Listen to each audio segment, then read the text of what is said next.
Good morning, students of class 9. Let us learn today chapter 6, tissue. So first of all, what is a tissue?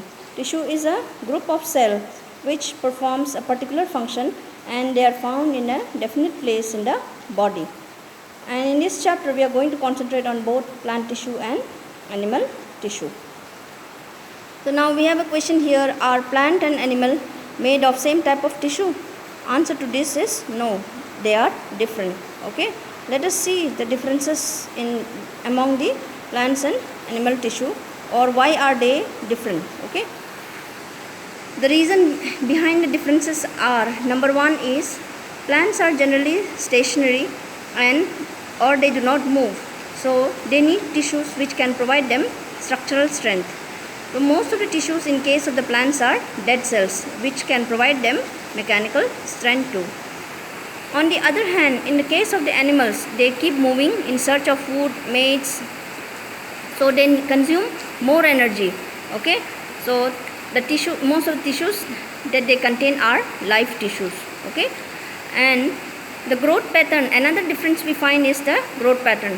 The growth pattern in case of the plant is limited to certain region, whereas this is not so in case of the animal tissue. Now let us learn the types of plant tissue. There are two types of plant tissues. One is meristematic tissue, another is permanent tissue. Let us first study meristematic tissue. Now meristematic tissue, they are the tissues which are found in the growing regions of the plants and they can continuously keep dividing. So they are also known as dividing tissues. Then there are three types of meristematic tissues. One is apical meristem, another is lateral meristem, and third one is intercalary meristem.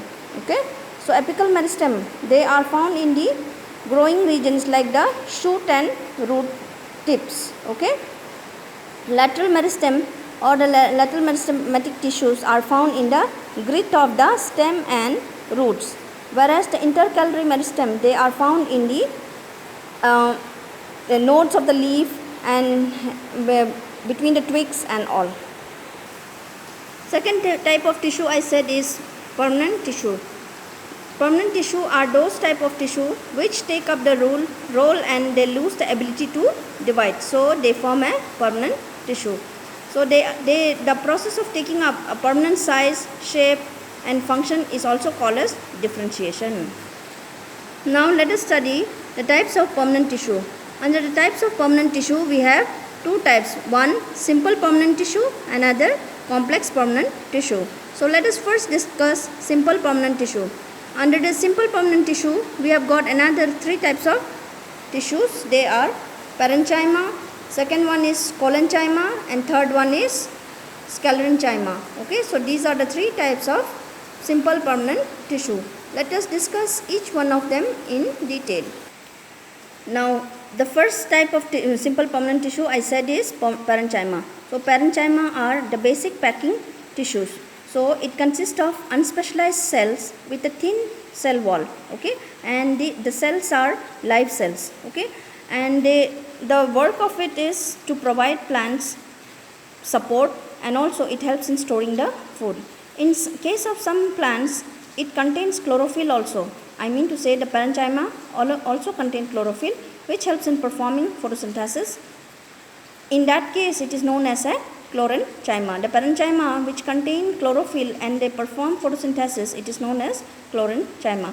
In case of aquatic plants, the parenchyma provides buoyancy to the plants. That is, it helps in gives the plants ability to float in water. Okay, such type of parenchyma which are found in the aquatic plants are known as arenchyma. Next type of simple permanent tissue that we have is collenchyma. So collenchyma are the elongated cells having an irregular thick cell wall and they provide flexibility to the plants. Okay, so it allows easy bending in case of the leaf without breaking, and also it provides mechanical support to the plant. So and these are the functions of the collenchyma tissue. The third simple permanent tissue is sclerenchyma. It is the tissue which makes the plant hard and stiff. So it is generally made up of dead cells. Okay, they are long and narrow, and the walls are thickened due to the lignin. Okay, so this is all about the sclerenchyma. So with sclerenchyma tissue we can find in the husk of the coconut, and the husk of coconut we know very well, they are very hard and stiff since it is made up of the dead cells, that is the sclerenchyma tissue. Now let us study complex permanent tissue. So complex permanent tissue, they are made up of more than one type of cell, and it is of two types. One is xylem, another one is phloem. Okay, so these are the two types of complex permanent tissue. Okay, so xylem, which is the complex permanent tissue, let us discuss about it. Xylem tissues are used for conducting water and minerals from the roots to the leaf. Okay, this is done by the xylem tissue. So it consists of the tracheids, vessels, and xylem parenchyma. Okay, and these cells have a thick wall, and most of them are dead cells. Okay, so they help in conduction of water. So this is all about xylem. Phloem is made up of four types of elements. They are sieve tube, companion cell, phloem fibers, and phloem parenchyma. So phloem, unlike xylem, is used for transporting food from the leaf to the other parts of the plant, and the movement of the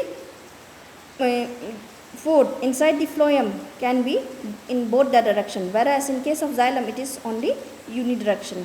Okay, xylem uses transpirational pull for conduction of the water, whereas phloem uses energy in the form of ATP for translocation. Translocation means conducting or transporting food from the leaves to the other part of the plant.